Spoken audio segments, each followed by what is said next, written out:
Hi, my name is Nicholas Van Nest. I'm a developer advocate here at Arize.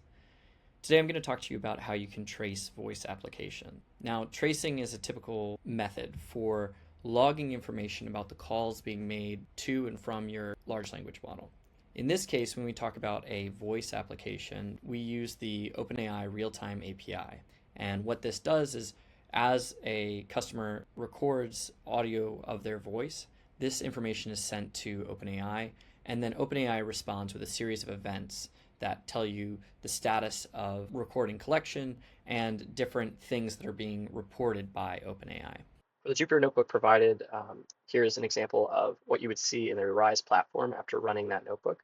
Essentially, it's a large language model application where the individual traces show the tool calls that have been made, what kind of metadata is being collected, and the audio recorded. What's the weather in Charlotte?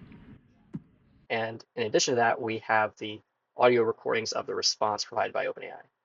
In Charlotte, it's currently negative 3.1 degrees Celsius with a lat wind speed of 1.9 meters per second. Quite chilly. In our case, we take the information on a variety of events. Here we show them in our documentation. These are just a few. There's actually more events from OpenAI real-time API WebSocket, but these are the key ones. And then we show you how to map those to spans so that you can very easily integrate audio into your application and have the same level of observability that you would expect. Now, there's a few things that we can do here. One of them is just logging when a session is created. And another one is when a conversation item is created. When we get a response, that can be logged as well. And then finally, we can handle completion. For specifically tool calls, you can also log what kind of information is coming back for that tool call. So the name, the type, the description, the parameters, all of that can be attributed to a span, and you can set those attributes, and those will all show up in the Arize platform for you. We show all of this in our example Google Colab notebook, which you can see here. I provided the versions that you require in order to run this notebook, and the main parts that you need is just get your login credentials, your OpenAI API key, your space ID from Arize, and your Arize API key. With those, you should be able to run this notebook. And additionally, you have the option to provide your Google Cloud storage bucket. Of course, you can use other storage solutions, but in this case, this is the example that we use. That's already set up for you.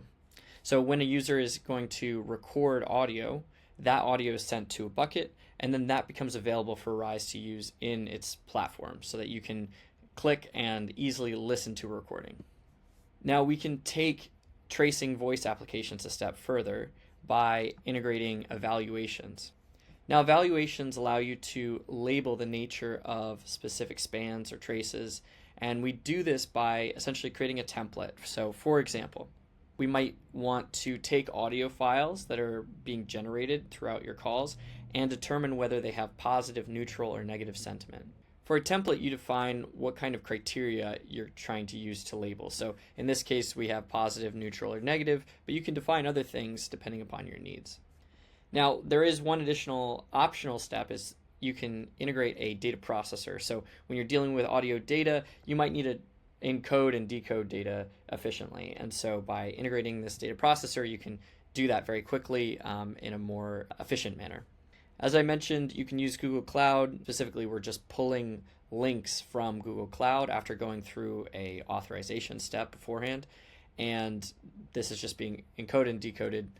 It's pretty straightforward. Now, when we have all of this trace data, these calls and responses from a large language model and all the metadata associated with them, we can load that locally as a data frame. And then with that data frame, we can use the LLM classify call to perform the evaluation. In this case, we're loading in the specific templates that we want to use.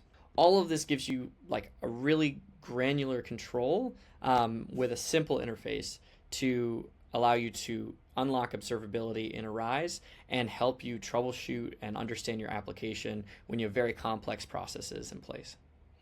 If you have more questions, please feel free to reach out to us on Slack. If you go to our documentation, docs.arize.com, you can just click the Slack button here, and we have a very active community of developers who are working on some super creative projects. We also have members of our team who are there to help answer questions as they come up.